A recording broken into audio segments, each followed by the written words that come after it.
Baik, Assalamualaikum warahmatullahi wabarakatuh. Perkenalkan, nama saya Astri Mulia Dewi, NIM 2019 A1H014. Di sini saya akan menjelaskan tentang pengertian seni rupa. Seni rupa berasal dari kata seni yang menurut KBBI atau Kamus Besar Bahasa Indonesia berarti halus. Seni merupakan teknik pembuatan halus yang mengutamakan keindahan. Adapun beberapa pendapat para ahli mengenai pengertian seni. Yang pertama yaitu pendapat Aristoteles. Seni adalah peniruan terhadap alam, tetapi sifatnya harus ideal. Kemudian menurut Ki Hajar Dewantara, seni adalah segala perbuatan manusia yang timbul dari perasaan dan sifat indah sehingga menggerakkan jiwa perasaan manusia. Pengertian selanjutnya yaitu dari Plato. Seni adalah hasil peniruan alam dengan segala seginya. Dan yang terakhir yaitu menurut Ensiklopedia Indonesia. Seni adalah penciptaan segala hal atau benda yang karena keindahannya orang senang melihatnya atau mendengarnya. Assalamualaikum warahmatullahi wabarakatuh. Perkenalkan, nama saya Ibu Landari, NIM 2019 A1H029, kelas 4A PGSD dari kelompok 2. Di sini saya akan mempresentasikan mengenai materi dari unsur-unsur seni rupa. Unsur-unsur seni rupa. Seni rupa dibangun dari beberapa unsur yang keterkaitan yang padu sehingga dapat dinikmati secara utuh. Unsur-unsur seni rupa merupakan unsur yang digunakan untuk mewujudkan sebuah karya seni rupa.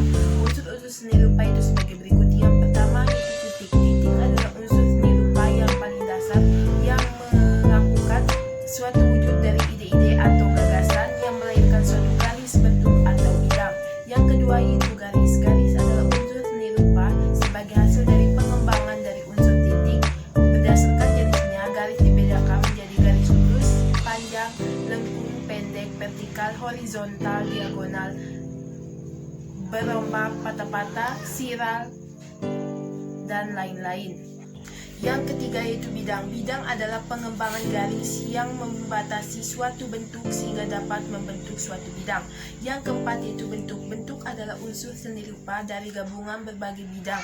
Berdasarkan bentuknya dikelompokkan dalam dua macam, yaitu bentuk geografis dan bentuk non-geometris. Yang kelima yaitu ruang. Ruang adalah unsur seni rupa dengan dua sifat. Dalam seni rupa dua dimensi, ruang bersifat semu, sedangkan dalam seni rupa tiga dimensi, ruang bersifat nyata. Yang keenam adalah warna. Warna adalah unsur seni rupa yang menimbulkan kesan dari pantulan cahaya pada mata. Ada 6 warna, yaitu warna primer, warna sekunder, warna tersier, warna analogus, dan warna komplement. Yang ketujuh adalah tekstur, adalah sifat dan keadaan suatu permukaan bidang atau permukaan benda pada sebuah karya seni rupa. Yang kedelapan yaitu gelap terang, adalah unsur yang bergantung dari intensitas cahaya. Semakin besar intensitas cahaya maka akan semakin terang, sedangkan semakin kecil intensitas cahaya maka akan semakin rendah atau semakin gelap. Sekian dari saya, selanjutnya itu akan dipresentasikan oleh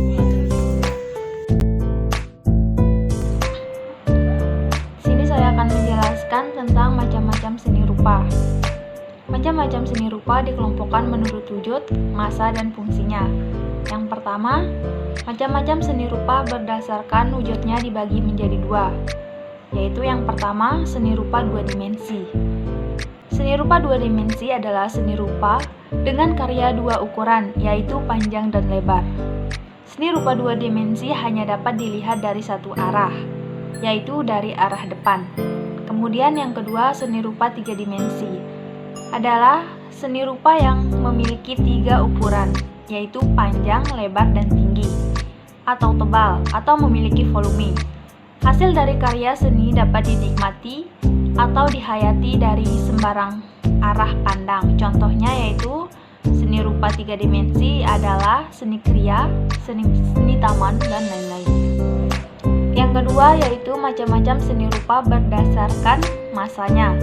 Dibagi menjadi tiga. Yang pertama, seni rupa tradisional adalah seni rupa yang dibuat dengan pola, aturan, atau pakem tertentu sebagai pedoman dalam berkarya seni dan dibuat berulang-ulang tanpa merubah bentuk aslinya.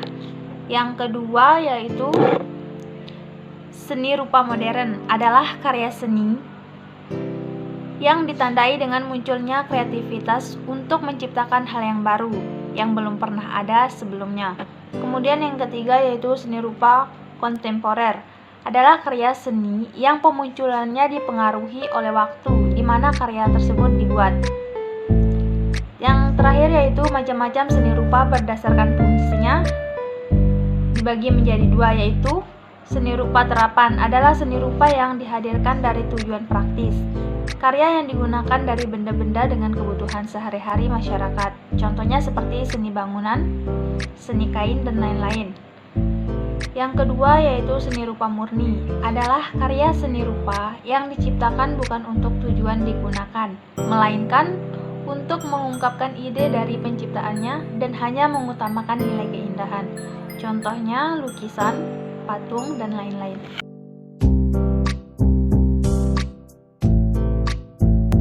Assalamualaikum warahmatullahi wabarakatuh. Perkenalkan, nama saya Evi Fitrianingsi dengan NIM 2019 A1H028.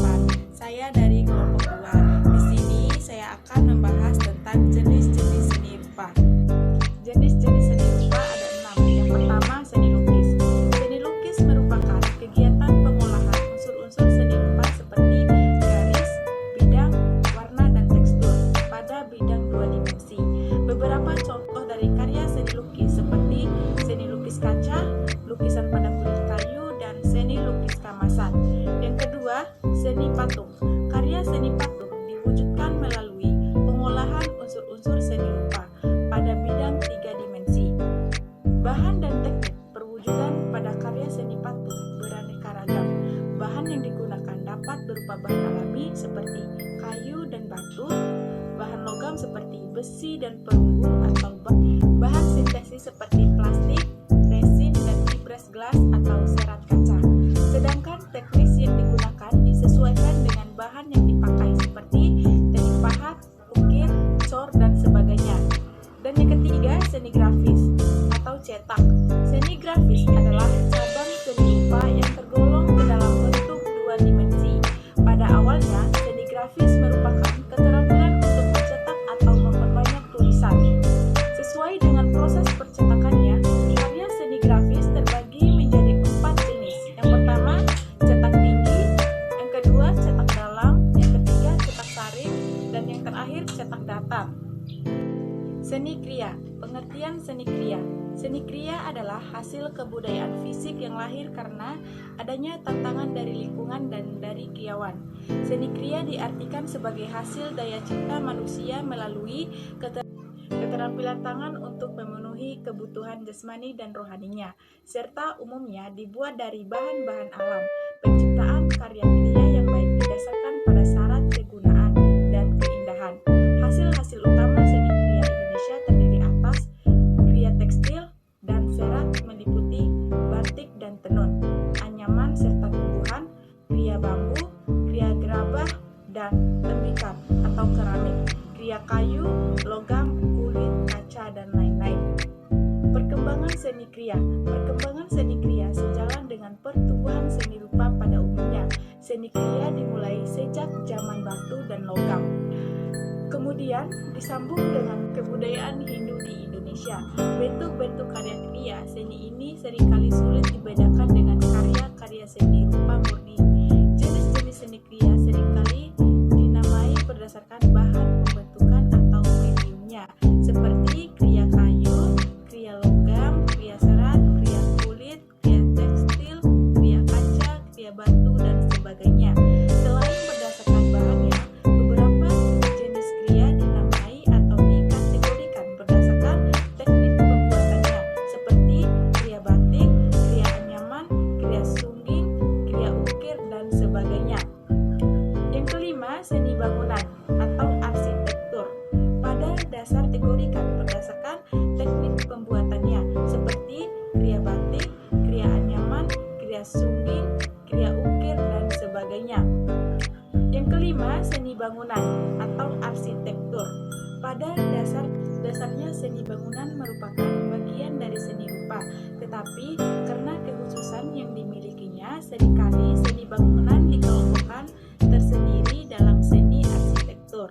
Berdasarkan bentuk dan fungsinya, seni bangunan dapat dikategorikan sebagai seni pakai. Perkembangan seni atau desain bangunan ini selanjutnya melahirkan jenis-jenis seni rupa terapan lainnya, seperti desain interior atau seni penataan ruang dan desain mebel. Yang keenam, desain. Desain merupakan kegiatan rekaletak atau perancangan. Hampir semua karya seni rupa melalui proses perancangan sebelum diproduksi atau diwujudkan dalam bentuk jadi yang sesungguhnya. Tetapi, pengertian desain saat ini lebih sering digunakan untuk menunjukkan proses perancangan karya-karya seni rupa terapan. Beberapa jenis desain yang dikenali di Indonesia antara lain desain komunikasi visual. Desain ini awalnya lebih dikenal dengan istilah desain grafis, yaitu kegiatan seni rupa yang menyusun unsur-unsur grafis pada sebuah benda pakai. Desain interior. Desain interior adalah kegiatan merancang tata letak sebuah ruangan atau eksterior bangunan. Mungkin itu saja yang dapat saya sampaikan. Wassalamualaikum warahmatullahi wabarakatuh. Assalamualaikum warahmatullahi wabarakatuh. Perkenalkan, nama saya Asriyati, NIM 2019 A1H012 dari kelompok 2. Langsung saja, di sini saya akan melanjutkan materi yang kelima, yaitu tentang karakteristik seni rupa anak. Hasil suatu karya seni sesungguhnya sangat dipengaruhi dan bahkan ditentukan oleh pelaku seni itu sendiri. Secara umum dapat dikatakan bahwa karya seni anak bersifat ekspresif karena karya seni rupa mereka umumnya merupakan suatu ungkapan yang kuat, jujur, langsung berangkat dari hati dan dari dalam dirinya. Bersifat dinamis, yaitu artinya karya mereka umumnya mengesahkan sesuatu yang bergerak terus. Pada pemilihan warna misalnya, anak lebih suka pada warna kontras, tajam atau mencolok. A. Tipologi. Tipologi ini memiliki tiga seni rupa anak, yaitu tipe visual, yang kedua tipe haptik, dan yang ketiga tipe campuran. Adapun tipe visual ini contohnya lebih menonjol daya tangkap indrawinya. Yang kedua mengutamakan kesamaan hasil rekaman objek nyata. Yang ketiga memperhatikan proporsi dan perbandingan rekaman objek nyata. Dan yang keempat itu menonjolkan sentuhan perspektif. Sedangkan tipe haptik contohnya tidak berorientasi pada kenyataan, lebih mengutamakan suasana hati atau emosi. Yang ketiga bersifat sangat individual. Yang B, karakteristik gambar anak. Yang pertama, gambar ekstrai. Pada umumnya gambar ekstrai ini anak mewujudkan dan mengembangkan benda-benda yang dipikirkan tanpa tembus pandang. Sedangkan yang kedua, gambar rebahan. Gambar rebahan ini karya seni yang sejalan dengan analisis anak terhadap benda-benda di sekitarnya. Ia berpendapat bahwa semua benda terletak tegak lurus pada latarnya. Yang ketiga, perspektif burung, yaitu anak berkarya seni dengan menunjukkan seluruh objek terkait dengan objek yang menjadi sasaran pandang, tetapi dalam bentuk kecil-kecil, jadi seperti kita melihat sesuatu dari ketinggian burung terbang. Yang keempat, gambar realistis. Gambar realistis ini anak tahu dapat mengerti kenyataan, dia tidak lagi bersifat naif, tidak hanya berpanut pada emosinya, tetapi juga dasar rasionalnya. Yang kelima, gambar tumpang tindih, yaitu anak menggambar objek dengan cara tumpang tindih antara objek yang satu dengan objek yang lain, yakni mulai timbul kesadaran ruang. C. Karakter gambar anak berkembang seiring pertambahan usia. Menggambar merupakan kegiatan ekspresi kreatif yang populer di kalangan anak-anak. Pengalaman batin yang sederhana pada anak-anak merupakan kenangan indah dan hangat yang sewaktu-waktu bisa diungkapkan dengan berekspresi dan juga merupakan pendorong baginya. Sebagian besar kehidupan anak-anak dipenuhi dengan permainan. Permainan sebagai bagian yang menyeluruh dalam kehidupan anak-anak. Dalam permainan, anak senantiasa meniru-niru orang dewasa. Mereka membuat rumah-rumahan, membersihkannya, mengecatnya, menatanya layaknya orang dewasa. Sebagaimana kemampuan lain pada umumnya, kemampuan menggambar anak sudah berkembang bahkan sejak periode batita. Lebih dari itu, gambar yang dihasilkan oleh seorang anak yang di setiap periode memiliki arti dan karakter yang berbeda-beda.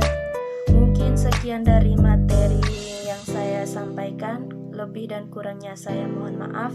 Wabillahi taufik wal hidayah. Wassalamualaikum warahmatullahi wabarakatuh.